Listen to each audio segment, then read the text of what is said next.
ಶ್ರೀ ಗುರುಭ್ಯೋ ನಮಃ ಹರಿ ಓಂ. ಕಲ್ಯಾಣಾದ್ಭುತಗಾತ್ರಾಯ ಕಾಮಿತಾರ್ಥಪ್ರದಾಯಿನೇ ಶ್ರೀಮದ್ವೆಂಕಟನಾಥಾಯ ಶ್ರೀನಿವಾಸಾಯ ತೇ ನಮಃ. ನರಸಿಂಹೋ ಅಖಿಲ ಅಜ್ಞಾನಮತಧ್ವಾಂತದಿವಾಕರಃ ಜಯತ್ ಅಮಿತಸುಜ್ಞಾನಃ ಸುಖಶಕ್ತಿಪಯೋನಿಧಿಃ. ಪ್ರಥಮೋ ಹನುಮನ್ನಾಮೋ ದ್ವಿತೀಯೋ ಭೀಮ ಏವ ಚ ಪೂರ್ಣಪ್ರಜ್ಞಸ್ಥಿತಿಯಸ್ತು ಭಗವತ್ಕಾರ್ಯಸಾಧಕಃ. ಪೂಜ್ಯಾಯ ರಾಘವೇಂದ್ರಾಯ ಸತ್ಯ ಧರ್ಮರತಾಯ ಚ ಭಜತಾಂ ಕಲ್ಪವೃಕ್ಷಾಯ ನಮತಾಂ ಕಾಮಧೇನವೇ. ಸಮಸ್ತ ವೀಕ್ಷಕರಿಗೂ ಕೂಡ ಗುರುರಾಜಾಚಾರ್ಯ ಮಾಡುವಂತಹ ನಮಸ್ಕಾರಗಳೊಂದಿಗೆ ಇವತ್ತಿನ ದಿವಸ ರಾಶಿ ಫಲದ ಭವಿಷ್ಯವನ್ನು ತಿಳಿಸ್ತಾ ಹಾಗೂ ದಿನದ ವೈಶಿಷ್ಟ್ಯತೆಯನ್ನು ಕೂಡ ನಾನು ನಿಮಗೆ ತಿಳಿಸ್ತಾ ಇದ್ದೇನೆ. ಇವತ್ತಿನ ದಿವಸ ಶ್ರೀ ವಿಶ್ವವಸು ನಾಮ ಸಂವತ್ಸರ ದಕ್ಷಿಣಾಯಣೆ ಶರದೃತು ಆಶ್ವೀಜ ಮಾಸ ಕೃಷ್ಣ ಪಕ್ಷದ ಷಷ್ಠಿ ತಿಥಿಯಾಗಿರುತ್ತದೆ, ಭಾನುವಾರ ಆಗಿರುತ್ತದೆ. ಇವತ್ತಿನ ದಿವಸ ಸೂರ್ಯೋದಯಾದಿ ಬೆಳಗ್ಗೆ 6:10 ಸೂರ್ಯೋದಯವಾದರೆ 6:02 ಸೂರ್ಯ ಅಸ್ತಮವಾಗ್ತಾನೆ. ಹಾಗಾಗಿ ಭಾನುವಾರ ಆದ್ದರಿಂದ ಸೂರ್ಯನಾರಾಯಣನನ್ನು ಪ್ರಾರ್ಥನೆ ಮಾಡೋದು ಉತ್ತಮ. ವಿಷ್ಣುವಿನ ಗುಡಿಗೆ ಹೋಗುವಂಥದ್ದು ಉತ್ತಮವಾಗಿರ್ತದೆ. ಸುದರ್ಶನ ದೇವರನ್ನು ಪ್ರಾರ್ಥನೆ ಮಾಡೋದು ಉತ್ತಮವಾಗಿರ್ತದೆ. ಹಾಗೂ ವಿಷ್ಣುವಿಗೆ ಸಂಬಂಧಪಟ್ಟಂತಹ ಕೆಲಸ ಕಾರ್ಯಗಳನ್ನು ಮಾಡೋದರಿಂದ ನಿಮ್ಮ ಕೆಲಸದಲ್ಲಿ ಹಾಗೂ ದಿನ ಪೂರ್ತಿ ನೆಮ್ಮದಿಯನ್ನು ಕಾಣ್ತೀರಾ. ವಿಷ್ಣು ಸಹಸ್ರನಾಮ ಪಠನ ಮಾಡೋದರಿಂದ ಸಕಲ ಪಾಪಗಳು ಕೂಡ ಪರಿಹಾರವಾಗ್ತದೆ. ಹಾಗೂ ನಾರಾಯಣ ಸೂಕ್ತ ಪಠನೆ ಮಾಡೋದರಿಂದ ಸಕಲ ಪಾಪಗಳನ್ನು ಕೂಡ ಪರಿವರ್ತನೆ ಮಾಡ್ಕೋಬಹುದು. ಹಾಗೂ ಭಾನುವಾರ ಇವತ್ತಿನ ದಿವಸ ಭಾನುವಾರ ವಿಶೇಷವಾಗಿ ನಾವು ಸೂರ್ಯನನ್ನು ಪ್ರಾರ್ಥನೆ ಮಾಡುವಂತಹ ದಿನ.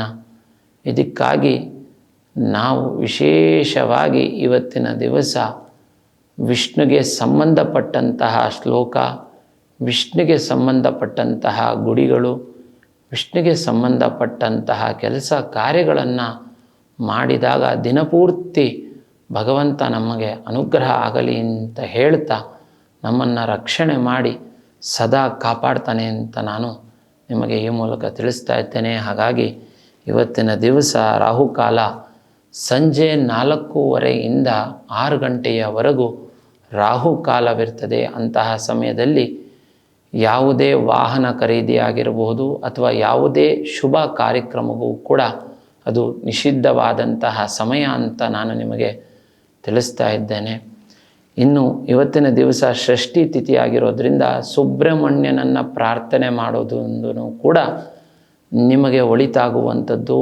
ಸುಬ್ರಹ್ಮಣ್ಯ ಅಂತಂದರೆ ಶೇಷದೇವರನ್ನು ಪ್ರಾರ್ಥನೆ ಮಾಡೋದರಿಂದ ನಿಮಗೆ ಫಲದಾಯಕವಾದಂತಹ ಫಲಗಳು ಕೂಡ ಭಗವಂತ ಕೊಡ್ತಾನೆ. ಹಾಗೂ ಸರ್ಪ ದೋಷಗಳಿದ್ದರೂ ಕೂಡ ಅದರಿಂದ ವಿಮುಕ್ತಿಯನ್ನು ಹೊಂದುತ್ತೀರಾ. ಎಲ್ಲ ರೀತಿಯಾದಂತಹ ಅಭಿವೃದ್ಧಿಯನ್ನು ಕೂಡ ನೀವು ಪಡಿತೀರಾ ಅಂತ ನಾನು ತಿಳಿಸ್ತಾ ಇದ್ದೇನೆ. ಇನ್ನು ಇವತ್ತಿನ ದಿವಸ ದ್ವಾದಶ ರಾಶಿಯಲ್ಲಿ ಮೊದಲನೇ ರಾಶಿಯಾದಂತಹ ಮೇಷರಾಶಿಯವರಿಗೆ ಇವತ್ತಿನ ದಿವಸ ಉತ್ತಮವಾಗಿರುವಂಥದ್ದು. ಎಲ್ಲ ಕೆಲಸಗಳು ಕೂಡ ಯಶಸ್ವಿಯಾಗುವಂತಹ ದಿನವಾಗಿರ್ತದೆ. ಮೇಷರಾಶಿಯವರು ವಿಶೇಷವಾಗಿ ಇವತ್ತಿನ ದಿವಸ ವಿಷ್ಣುವನ್ನು ಪ್ರಾರ್ಥನೆ, ವಿಷ್ಣು ಸಹಸ್ರನಾಮ ಪಠನೆ ಮಾಡೋದರಿಂದ ನಿಮಗೆ ಉತ್ತಮವಾದಂತಹ ಕೆಲಸ ಕಾರ್ಯಗಳಾಗುವಂಥದ್ದಾಗಿರುತ್ತೆ. ಅನಿರೀಕ್ಷಿತವಾದಂತಹ ಹಣಕಾಸು ನಿಮಗೆ ಬರುವಂಥದ್ದಾಗಿರಬಹುದು. ಹಾಗಾಗಿ ಮೇಷರಾಶಿಯವರಿಗೆ ಈ ದಿನ ಉತ್ತಮವಾಗಿರುತ್ತೆ ಅಂತ ನಾನು ತಿಳಿಸ್ತಾ ಇದ್ದೇನೆ. ಇನ್ನು ವೃಷಭ ರಾಶಿಯವರಿಗೆ ಈ ದಿವಸ ಕೀರ್ತಿಯನ್ನು ಸಂಪಾದನೆ ಮಾಡುವಂತಹ ದಿನವಾಗಿರ್ತದೆ. ನೀವು ಮಾಡಿದಂತಹ ಕೆಲಸಗಳು ಯಶಸ್ವಿಯನ್ನು ಪಡೆಯುವಂಥದ್ದು, ವ್ಯಾಪಾರದಲ್ಲಿ ಅಭಿವೃದ್ಧಿಯನ್ನು ಪಡೆಯುವಂಥದ್ದು, ಕೀರ್ತಿಶೇಷರಾಗುವಂಥದ್ದು, ಸಂಬಂಧಿಕರು ಹಾಗೂ ಸ್ನೇಹಿತರೊಡನೆಗೆ ಒಳ್ಳೆಯ ಮಾತುಗಳನ್ನು ಕೇಳುವಂಥದ್ದಾಗಿರಬಹುದು. ಹಾಗೆ ಇನ್ನೂ ಅನೇಕ ಕೆಲಸ ಕಾರ್ಯಗಳಲ್ಲಿ ಅಭಿವೃದ್ಧಿಯನ್ನು ಹೊಂದುವಂಥದ್ದಾಗಿರ್ಬೋದು. ವೃಷಭ ರಾಶಿಯವರಿಗೆ ಈ ದಿನ ಉತ್ತಮವಾಗಿರುತ್ತೆ ಅಂತಲೂ ಕೂಡ ನಾನು ತಿಳಿಸ್ತಾ ಇದ್ದೇನೆ. ಇನ್ನು ಮೂರನೇ ರಾಶಿಯಾದಂತಹ ಮಿಥುನ ರಾಶಿ. ಮಿಥುನ ರಾಶಿಯವರಿಗೆ ಈ ದಿನ ಮರಿವು ಜಾಸ್ತಿ ಆಗುವಂಥದ್ದು, ಮರುವಿನಿಂದ ಸಾಕಷ್ಟು ತೊಂದರೆಗಳಿಗೆ ಎದುರಿಸುವಂಥದ್ದು, ಈ ರೀತಿಯಾದಂತಹ ಕೆಲಸ ಕಾರ್ಯಗಳಲ್ಲಿ ಸ್ವಲ್ಪ ತೊಂದರೆಗಳನ್ನು ಮಾಡ್ಕೊತೀರಿ. ಹಾಗಾಗಿ ಮಿಥುನ ರಾಶಿಯವರು ಆದಷ್ಟು ಬುಧನನ್ನು ಪ್ರಾರ್ಥನೆಯನ್ನು ಮಾಡೋದು ಉತ್ತಮ. ಇವತ್ತಿನ ದಿವಸ ಬುಧನನ್ನು ಪ್ರಾರ್ಥನೆ ಮಾಡಿದ್ರೆ ಬುಧ ಜ್ಞಾನಕ್ಕೆ ಅಧಿಪತಿಯಾಗಿರ್ತಾನೆ. ಹಾಗಾಗಿ ಮರುವು ಹೋಗ್ತದೆ. ಈ ದಿನ ಉತ್ತಮವಾದಂತಹ ಫಲವನ್ನು ಕೂಡ ನೀವು ಬುಧನಿಂದ ಪಡಿತೀರಾ ಅಂತ ಹೇಳಲಿಕ್ಕಾಗಿ ವಿಷ್ಣುವನ್ನು ಹಾಗೂ ಬುಧನನ್ನು ಪ್ರಾರ್ಥನೆ ಮಾಡೋದು ಉತ್ತಮ ಅಂತ ನಾನು ನಿಮಗೆ ತಿಳಿಸ್ತಾ ಇದ್ದೇನೆ. ಇನ್ನು ಕರ್ಕಾಟಕ ರಾಶಿಯವರಿಗೆ ಸ್ನೇಹಕದಾಯಕವಾದಂತಹ ದಿನವಾಗಿರ್ತದೆ. ಅನಿರೀಕ್ಷಿತವಾದಂತಹ ವ್ಯಕ್ತಿಗಳ ಭೇಟಿಗಳನ್ನು ಇವತ್ತು ನೀವು ಮಾಡ್ತೀರಾ. ಅನಿರೀಕ್ಷಿತವಾದಂತಹ ಪ್ರಯಾಣವನ್ನು ಇವತ್ತು ನೀವು ಮಾಡ್ತೀರಾ. ನಿಮ್ಮ ಜೊತೆಗೆ ಹಲವು ದಿನಗಳ ನಂತರ ನಿಮ್ಮ ಸ್ನೇಹಿತರು ನಿಮಗೆ ಪರಿಚಯವಾಗುವಂತಹ ದಿನವಾಗಿರ್ತದೆ. ಅವರೊಟ್ಟಿಗೆ ಸಂತೋಷ ದಿನವನ್ನು ಕಳೆಯುವಂತಹ ದಿನವಾಗಿರ್ತದೆ. ಹಾಗಾಗಿ ಎಲ್ಲ ದಿನ ಬಂಧುಗಳಾಗಿರಬಹುದು, ಸ್ನೇಹಿತರಿಂದ ನಿಮಗೆ ಸಂತೋಷ ಆಗುವಂತಹ ದಿನ ನಿಮಗಾಗಿರ್ತದೆ ಅಂತ ನಾನು ತಿಳಿಸ್ತಾ ಇದ್ದೇನೆ. ಇನ್ನು ಸಿಂಹರಾಶಿಯವರಿಗೆ ಶಾಂತಿದಾಯಕ ದಿನವಾಗಿರ್ತದೆ. ನೀವು ಆದಷ್ಟು ಈ ದಿನದಂದು ಶಾಂತಿದಾಯಕವಾಗಿ ಇದ್ದಾಗ ನಿಮ್ಮ ಕೆಲಸ ಕಾರ್ಯಗಳಲ್ಲಿ ಜಯವನ್ನು ಕಾಣ್ತೀರಾ. ಯಾವುದೇ ಕೋಪವನ್ನು ಮಾಡಿಕೊಳ್ಳುವುದಾಗಲಿ ಅಥವಾ ತಾಳ್ಮೆಯನ್ನು ಕಳ್ಕೊಳ್ಳೋದ್ರಿಂದ ನಿಮ್ಮ ಕೆಲಸ ಕಾರ್ಯಗಳಲ್ಲಿ ಎಡವಟ್ಟನ್ನು ಮಾಡುವಂಥದ್ದು, ಪ್ರಯಾಣ ಮಾಡುವಂಥದ್ದವರು ಕ್ಷೇಮವಾಗಿ ಹೋಗುವಂಥದ್ದು, ನೀವು ಸರಿಗೆ ಹೋದರೂ ಕೂಡ ನಿಮಗೆ ಅಪಘಾತಗಳು ಹಿಂದೆನೇ ಕಾದಿರುತ್ತೆ. ಹಾಗಾಗಿ ಆದಷ್ಟು ಜಾಗೃತೆಯರಾಗಿ ಪ್ರಯಾಣ ಮಾಡೋದು ಉತ್ತಮ. ಆರೋಗ್ಯದಲ್ಲಿ ಕೊಂಚ ಏರುಪೇರಾಗ್ತದೆ. ಹಾಗಾಗಿ ಆರೋಗ್ಯದ ಕಡೆ ಕೂಡ ಗಮನವನ್ನು ವಹಿಸೋದು ಉತ್ತಮ ಅಂತ ನಾನು ತಿಳಿಸ್ತಾ ಇದ್ದೇನೆ. ಇನ್ನು ಕನ್ಯಾ ರಾಶಿಯವರಿಗೆ ತಾಳ್ಮೆಯನ್ನು ಕಳ್ಕೊಳ್ಳುವಂತಹ ದಿನವಾಗಿರ್ತದೆ. ಕೋಪ ಬರುವಂತಹ ದಿನವಾಗಿರ್ತದೆ. ಅದು ಬಂಧುಗಳಿಂದಾಗಿರಬಹುದು, ಸ್ನೇಹಿತರಿಂದಾಗಿರಬಹುದು, ನೀವು ಮಾಡುವಂತಹ ಕೆಲಸದಿಂದಾಗಿರಬಹುದು. ಯಾವುದೇ ರೀತಿಯಾದಂತಹ ತಾಳ್ಮೆಯನ್ನು ಕಳ್ಕೊಳ್ಳದೆ ನಿಧಾನವಾಗಿ ಯೋಚಿಸಿ ಕೆಲಸಗಳನ್ನು ಮಾಡಿದಾಗ ಅದರಿಂದ ಅಭಿವೃದ್ಧಿಯನ್ನು ಹೊಂದುವಂತಹ ದಿನ ಇಂದು ನಿಮಗಾಗಿರ್ತದೆ. ಹಾಗೂ ವಿಷ್ಣುವನ್ನು ಆರಾಧನೆ ಮಾಡಿದಾಗ ನಿಮಗೆ ಆದಷ್ಟು ಶಾಂತಿಯನ್ನು ಭಗವಂತ ಕೊಡ್ತಾನೆ ಅಂತ ತಿಳಿಸ್ತಾ, ಆದಷ್ಟು ಕನ್ಯಾ ರಾಶಿಯವರು ಇವತ್ತಿನ ದಿವಸ ಸೌಮ್ಯವಾಗಿದ್ದರೆ ಒಳ್ಳೆಯದು ಅಂತ ನಾನು ತಿಳಿಸ್ತಾ ಇದ್ದೇನೆ. ಇನ್ನು ತುಲಾರಾಶಿಯವರಿಗೆ ಸಂಕಷ್ಟ ಎದುರಾಗುವಂತಹ ದಿನ. ಸಂಕಷ್ಟ ಅಂತಂದರೆ ಸಾಲ ಬಾಧೆಯಿಂದ ಸಾಕಷ್ಟು ತೊಂದರೆಗಳನ್ನು ಪಡುವಂಥದ್ದು, ಅನಾರೋಗ್ಯದಿಂದ ಬಳಲುವಂಥದ್ದು, ಅನಿರೀಕ್ಷಿತವಾದಂತಹ ವ್ಯಕ್ತಿಗಳನ್ನು ಭೇಟಿ ಮಾಡುವಂಥದ್ದು, ಅದರಿಂದ ನಿಮಗೆ ಸಾಕಷ್ಟು ತೊಂದರೆ ಆಗುವಂಥದ್ದು. ಹೀಗೆ ತುಲಾರಾಶಿಯವರಿಗೆ ಸಾಕಷ್ಟು ಕಷ್ಟದಾಯಕ ದಿನವಾಗಿರೋದರಿಂದ ನೀವು ಆದಷ್ಟು ಜಾಗೃತೆಯಿಂದ ಇದ್ದು ಯಾವ ವ್ಯಕ್ತಿಯೊಡನೆ ಮಾತಾಡಿದರೂ ಕೂಡ ಸೌಮ್ಯವಾಗಿ ತಾಳ್ಮೆಯಿಂದ ಮಾತಾಡೋದ್ರಿಂದ ಅವರನ್ನು ಗೆದ್ದು ಕಾರ್ಯಗಳಲ್ಲಿ ಕೂಡ ಜಯವನ್ನು ಸಂಪಾದನೆಯನ್ನು ಮಾಡಬಹುದು. ಹಾಗಾಗಿ ಆದಷ್ಟು ಶಾಂತ ಸ್ವಭಾವದಿಂದ ಇವತ್ತಿನ ದಿವಸ ಇದ್ದರೆ ಒಳ್ಳೆಯದು ತುಲಾರಾಶಿಯವರಿಗೆ ಅಂತ ನಾನು ತಿಳಿಸ್ತಾ ಇದ್ದೇನೆ.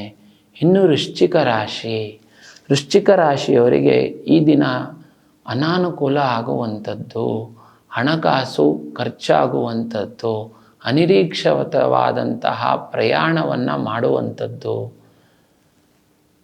ಹೀಗೆ ಅನೇಕ ತೊಂದರೆಗಳನ್ನು ಎದುರಿಸುವಂತಹ ದಿನವಾಗಿರ್ತದೆ ವೃಶ್ಚಿಕ ರಾಶಿಯವರಿಗೆ. ಹಾಗಾಗಿ ಆದಷ್ಟು ಜಾಗೃತೆಯಾಗಿ ನಿಮ್ಮನ್ನು ನೀವು ಕಾಪಾಡಿಕೊಂಡ್ರೆ ಬಹಳ ಉತ್ತಮ. ಯಾತಕ್ಕೆ ಅಂತಂದರೆ ನಿಮ್ಮ ಕೆಲಸಗಳಲ್ಲಿ ಸಾಕಷ್ಟು ಸಾಕಷ್ಟು ಕಷ್ಟಗಳನ್ನು ಎದುರಿಸುವಂಥದ್ದು, ನೀವೇನೋ ಮಾಡೋಕ್ಕೆ ಹೋಗಿ ಅದಿನ್ನೇನೋ ಆಗುವಂತಹ ದಿನವಾಗಿರ್ತದೆ.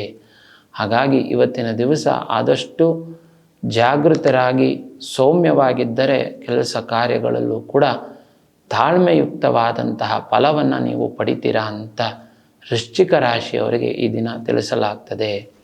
ಇನ್ನು ಧನುರಾಶಿಯವರಿಗೆ ಇವತ್ತು ಸಾಕಷ್ಟು ದಿವಸ ಕೋಪ ಮಾಡಿಕೊಳ್ಳುವಂತಹ ಸಮಯವಾಗಿರ್ತದೆ. ಇಂದು ನೀವು ಅನಿರೀಕ್ಷಿತವಾದಂತಹ ವ್ಯಕ್ತಿಯೊಡನೆ ಜಗಳವಾಡುವಂಥದ್ದು, ಸಂಬಂಧಿಕರ ಒಡನೆ ಜಗಳವಾಡುವಂಥದ್ದಾಗಿರ್ತದೆ.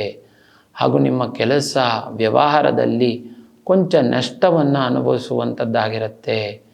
ನಿಮ್ಮ ಕೆಲಸಗಳಿಂದ ಬೇರೆಯವರಿಗೆ ಅನಾನುಕೂಲ ಆಗುವಂಥದ್ದಿರುತ್ತೆ. ಹಾಗಾಗಿ ಧನುರಾಶಿಯವರು ಆದಷ್ಟು ಜಾಗೃತರಾಗಿ ಇರೋದು ಬಹಳ ಒಳ್ಳೆಯದು ಅಂತ ನಾನು ಇವತ್ತಿನ ದಿವಸ ತಿಳಿಸ್ತಾ ಇದ್ದೇನೆ. ಇನ್ನು ಮುಂದಿನ ರಾಶಿ ಮಕರ ರಾಶಿ. ಮಕರ ರಾಶಿಯವರು ಕೀರ್ತಿಯನ್ನು ಸಂಪಾದನೆ ಮಾಡಿದರೂ ಕೂಡ ಅದರಿಂದ ಕೊಂಚ ಅಶಾಂತಿಯು ಉಂಟಾಗುವಂತಹ ದಿನವಾಗಿರ್ತದೆ. ನಿಮ್ಮ ಕೆಲಸಗಳಲ್ಲಿ ಕೊಂಚ ಎಡವಟ್ಟು ಅಂದರೆ ತೊಂದರೆಗಳಾಗುವಂತಹ ದಿನ.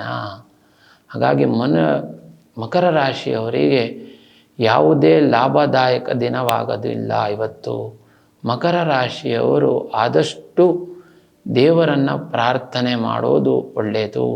ವಿಷ್ಣುವಿನ ಗುಡಿಗೆ ಹೋಗಿ ಅರ್ಚನೆಯನ್ನು ಮಾಡಿ ಹಿಂದಿರುಗಿ ಬಂದರೆ ಸಾಕಷ್ಟು ತೊಂದರೆಗಳಿಂದ ತಪ್ಪಿಸಿಕೊಳ್ಳುವಂತಹ ದಿನವಾಗಿರ್ತದೆ. ಹಾಗಾಗಿ ಮಕರ ರಾಶಿಯವರು ಆದಷ್ಟು ಜಾಗೃತೆಯಾಗಿರೋದು ಒಳ್ಳೆಯದು ಅಂತ ನಾನು ತಿಳಿಸ್ತಾ ಇದ್ದೇನೆ. ಇನ್ನು ಕುಂಭರಾಶಿಯವರು ಸಾಧನೆ ಮಾಡುವಂತಹ ದಿನವಾಗಿರ್ತದೆ. ನಿಮ್ಮ ವ್ಯಾಪಾರ ವ್ಯವಹಾರದಲ್ಲಿ ಅಭಿವೃದ್ಧಿಯನ್ನು ಹೊಂದುವಂಥದ್ದು. ನೀವು ನೂತನವಾಗಿ ಯಾವುದಾದ್ರು ವ್ಯಾಪಾರವನ್ನು ಮಾಡಿದರೂ ಕೂಡ ಅದರಿಂದ ಲಾಭದಾಯಕವನ್ನು ಪಡೆಯುವಂತಹ ದಿನ.